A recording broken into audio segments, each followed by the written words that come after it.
Hello, friends. John Eldridge here. Welcome back to the Ransomed Heart podcast in the week of May 18th, our fourth installment in the series on how to listen to someone's story, how to tell your own story. So good. I actually have been going back and listening to it myself and getting so much out of it. I hope you have too. Hey, I just wanted to send out a thank you to the generosity of all of our friends that have been helping us in this time. I think most of you know, but many people don't know because we don't talk about it very much. We are a crowd-funded ministry, and we are supported by the generosity of good hearts just like you. And we don't ask often, so most people don't hear us make funding appeals. That's just our style. But from time to time, we do want to say thank you and do let our needs be known. Now, I recognize this is a very difficult time for a lot of people.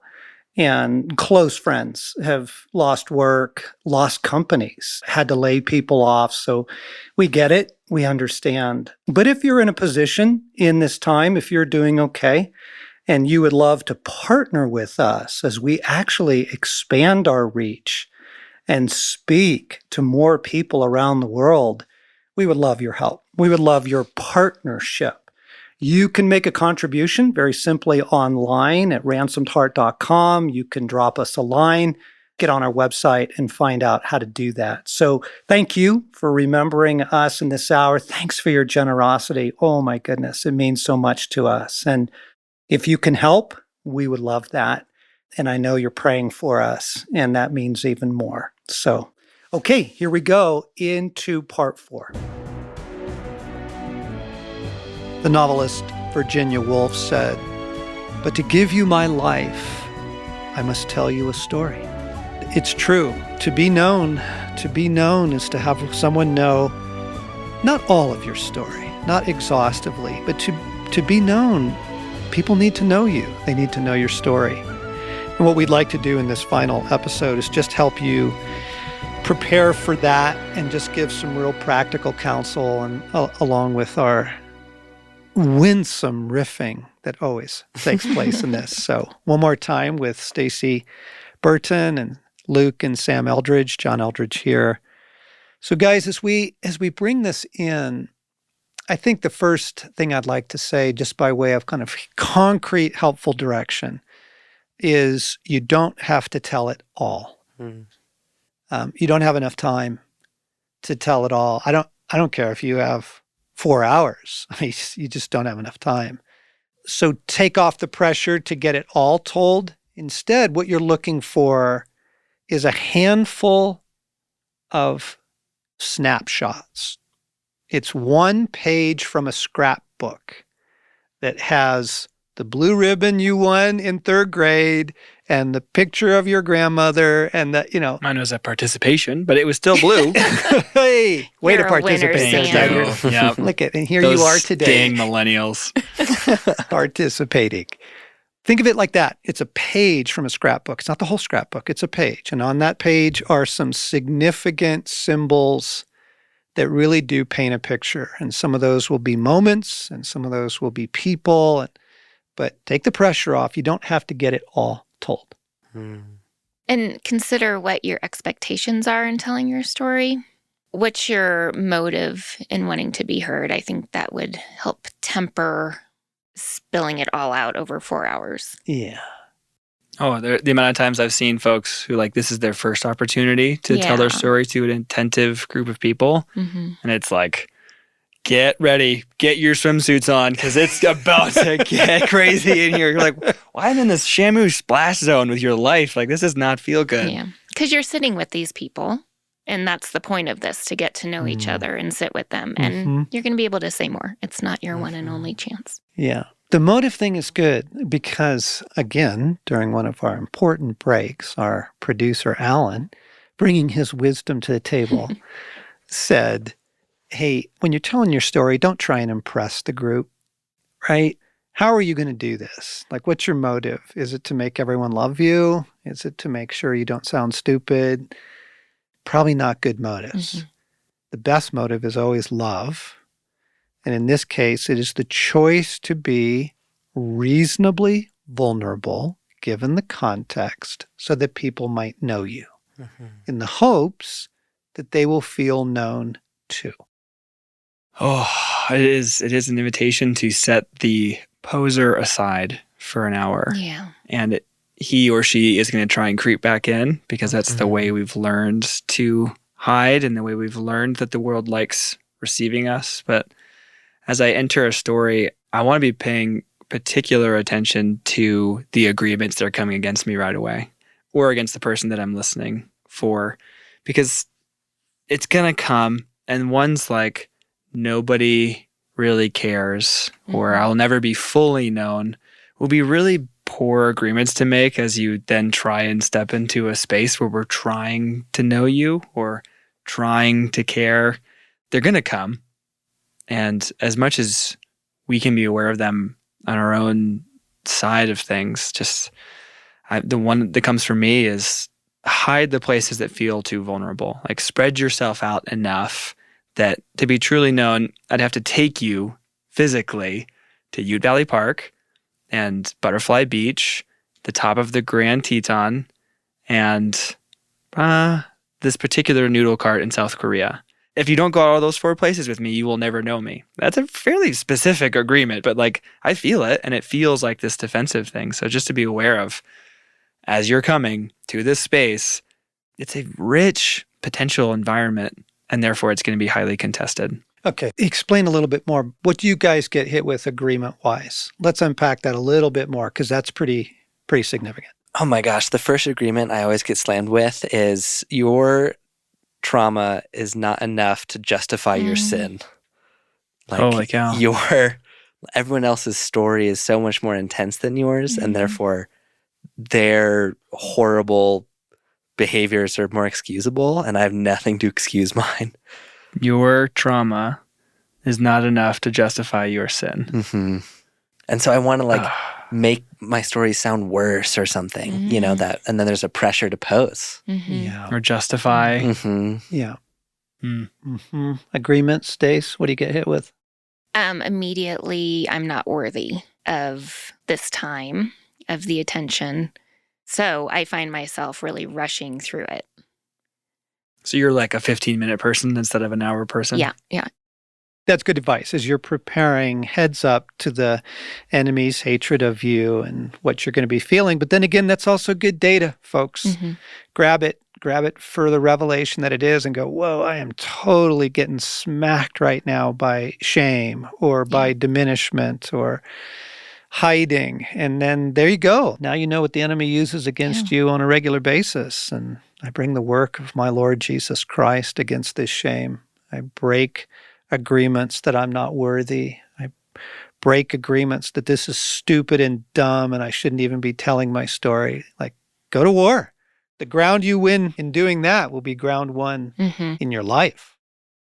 Telling your story is so crucial to taking that ground. It's so true. Yeah. Since you talked about shame, John, I think that's a crucial piece after you share your story.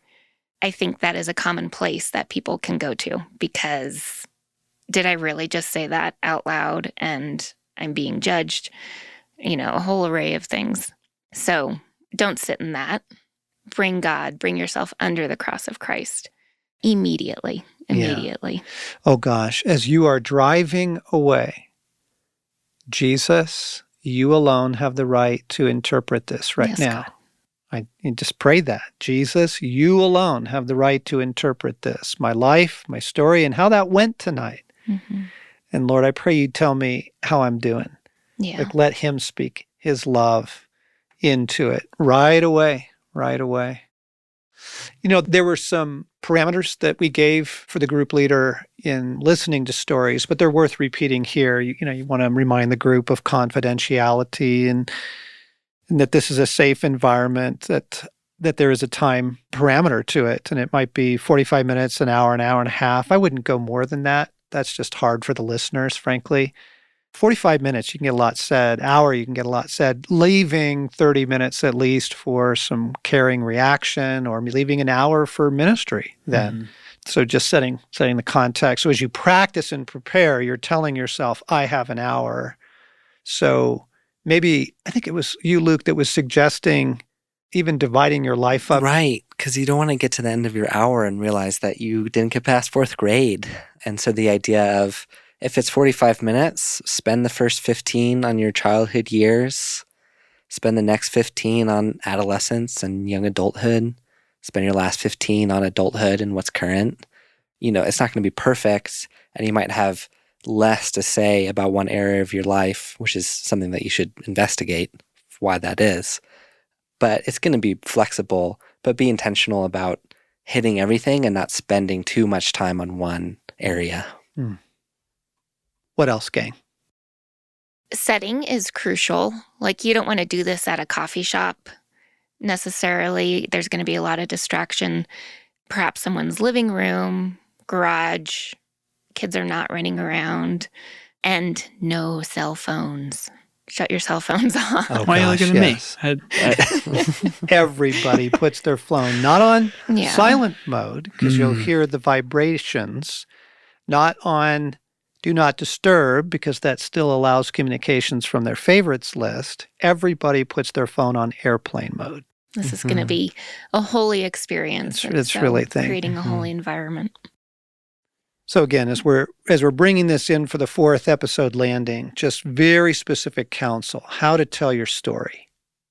In preparing, and we talked about hitting those different areas in your life, try to name 10 significant events or moments or memories from your childhood, 10 from young adulthood, 10 from adulthood. Not saying that you're going to then share all of those, Right. but to start to uncover significant memories.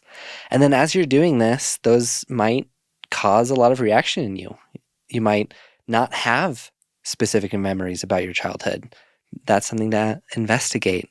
Or maybe one particular memory is causing a lot of anger. Ask yourself why. Not saying that you then have to share this new breakthrough. Nope. But just to investigate in this opportunity as you're kind of laying out, okay, what are the high moments from my childhood? What are the low moments from my childhood? What are the high moments, young adulthood? What are the low moments? To try to hit those pinpoint and important parts of your story. I'm really glad that you said high points, because it's back to Sam's thing also on dreams. I think when we think of telling our stories, we tend to think carnage, like where's the wounding, where's the heartache, where's the loss, and those things do shape us. There's no question. But to really know someone, you need to know that they had this wonderful friend all through grade school and their adventures together, and that they had a horse, that they had a dog that they loved, that they actually grew up in the country and they loved running barefoot through the fields. Like, Left joy. the beach because. Yeah, the joyful things too. So I'm glad you said that, Luke. It's not just, okay, I got to go back and find the wreckage. No, in order to know me, in order to know John, you need to know that I won Best Actor in my senior year in high school. And that was like the coveted award in our drama department. And I was in a high school in Southern California. Because of Hollywood, drama departments in Southern California high schools tend to be like super high grade and like really talented people. And so that was a big moment for me. And so to know that, I still have that trophy in my closet at home. Bust it out of the closet, man. Yeah, I should have brought it in for the group sharing thing. You should have. Yeah. I think it's so good because this process, even though you start out doing it for the group, is so much for yourself. Like, it's going to bring up so much. And as John said at the end of the last episode, like, journal, write it down. Yes. And process it. Yeah, these all are, for me, threads leading to the moment of delivery, like the moment that you are sharing the story.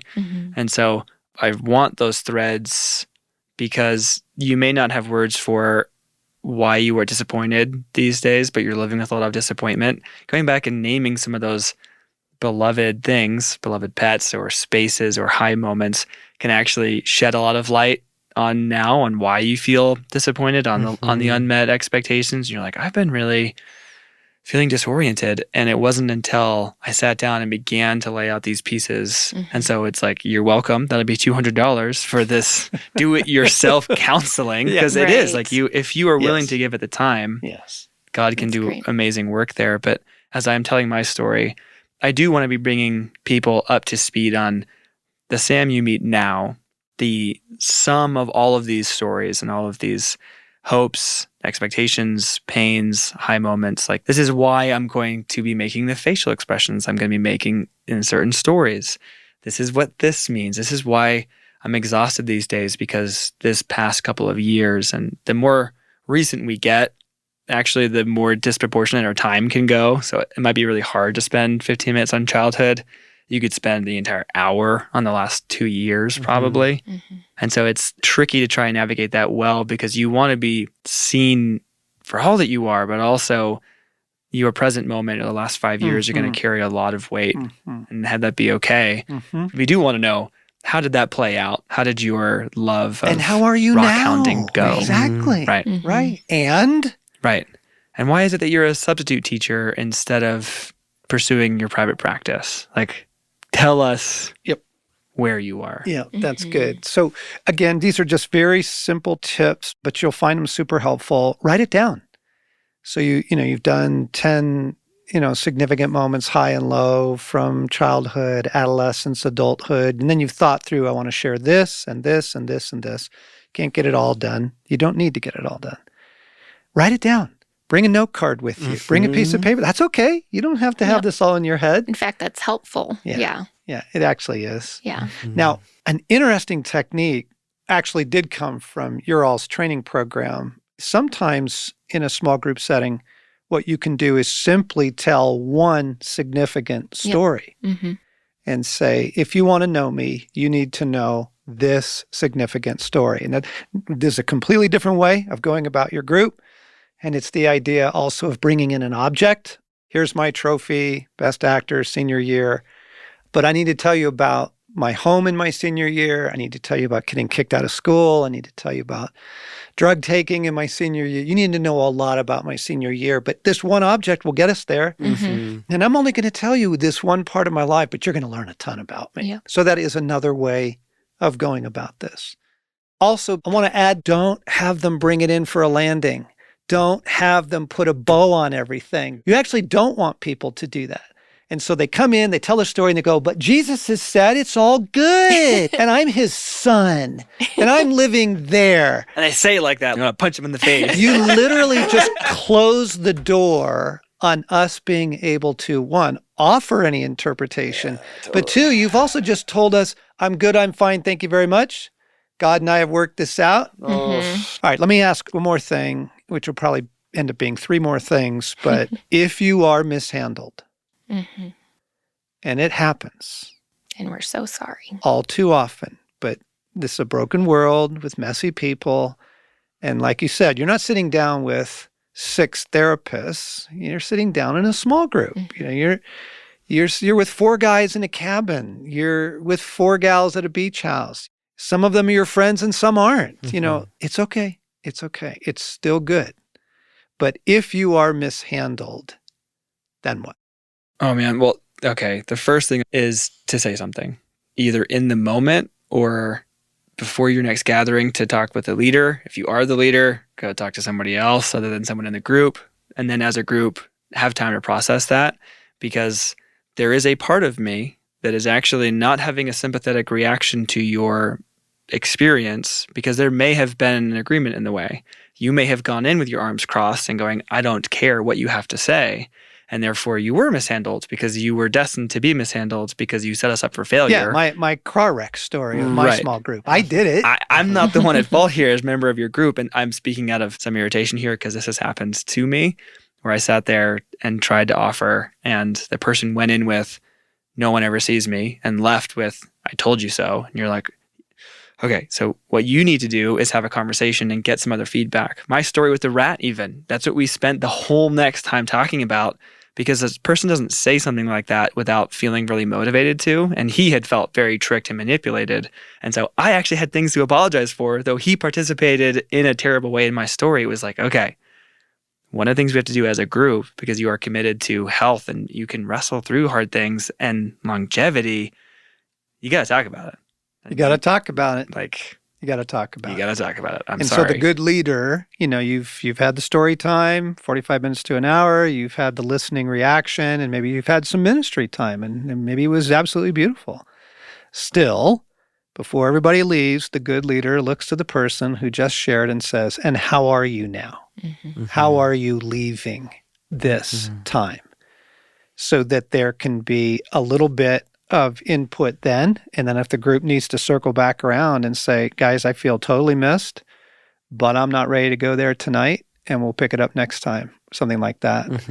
But if you are missed, the prayer that I find myself praying so often, Jesus, catch my heart. Yes. As you're driving away, as you're walking home, Jesus, catch my heart. Catch my heart. And then begin to name how you feel mishandled. Name it to God. Name it to yourself. Name it to the city streets as you're walking along. Name it and go, that was really hostile. Or they didn't even ask me after I shared that my mom had killed herself. They never even asked me about that. Geez, like go ahead and name it, like vent, like, and Jesus, catch my heart. And his interpretation there will be crucial. Just from experience, it's actually rarely about what your story was, but rather it triggered a place in them. But yeah, watching their expressions, if they have nothing to say to you, I mean, it could very well be just a pause of, wow, I can't believe that is your story. They might be heartbroken. They might be heartbroken and speechless. So yeah, just asking God for interpretation, being careful of your interpretation. Make sure he comes into that. Yeah, it's a environment rich for accusation and new agreements to come in or old ones to be really solidified. The amount of these groups I've walked away from and just gone like this just big probably all of them, to be quite honest. Though I really enjoy them. Like it's okay if it's a right? Even a shout, a scream, go bang on a pillow. Yeah. Interpretation. What do you do if you're mishandled? How do we help there? I think too, in that prayer of Jesus, catch my heart, it's also, as Stacey was saying, Jesus, interpret that to me. How did that go? I think it's so helpful to even hear, it went great. You know, you didn't mess up. And this is such a simple way of like, how did that go for you, Jesus? It has been so helpful for me in really every human interaction that I have. Now, in closing, let me share something fascinating that I learned last year on a road trip with Jesus.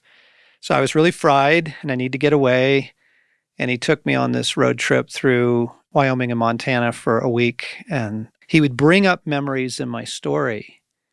And he would say, now, I want you to go there and open the door from the inside. Because I realized what I was asking Jesus to do was to heal my story while I stayed far away from it. I want to stay 3 blocks down and ask him to go in and do the hostage negotiations without me. But Revelation 3, I stand at the door and knock, Jesus says, we open the door and we open it from the inside. So I go into the emotion. Jesus, meet me here. I go into the memory, go, man, that just sucked tonight. That sucked. I'm so angry. Jesus, in this place, I open the door for you to come. Or you were wrecked telling your story and you didn't realize how incredibly sad it is. Jesus, I invite you into this right now while I'm in it, while I'm feeling it. I go back to 7th grade. I go back to that moment and I invite you in. It's a simple truth, but the door opens from the inside, friends. And so wonderfully redemptive things can happen quite outside the group. It might happen in the preparation, as Luke said. It might happen afterwards, as Stacey said, but it can happen in this. And then, as we were saying last time when we closed, you don't have to be in a group to get all the good out of this. You can think about your story, process your story. I actually hope it's something that you do on a regular basis as things present themselves. You do see that object or that photo that triggers something. Go there. Go in the moment. Go live. Go with Jesus. Whoa, Jesus. That move that our family made from the city, oh my gosh, I invite you into that. Meet me there. Bring the healing work there. And I believe that he is triggering it for a reason. Like he wants that relationship with you. He wants that walk with you. Exactly. He's bringing all this up for a reason, for wholeheartedness. And if you are in a small group of any kind, if you are going to form a small group of any kind, now you have this, friends. Have everybody in that group listen to the 4 episodes, because then you'll just be in such better position to have it go well and to love one another more effectively. We hope this has been super helpful. Thanks for listening in. It was a 4-part series that we're landing today with Luke Eldridge, Stacy Burton, Sam Eldridge, and John. And I think this is going to end up becoming a classic in our archives. I'm Alan Arnold, and before we wrap up this week's podcast, I wanted to make sure you're aware of a special offer. Morgan Snyder's book, Becoming a King, releases May 26th. But for everyone who pre-orders the book between now and then, you'll receive exclusive bonus content, and you'll get it immediately.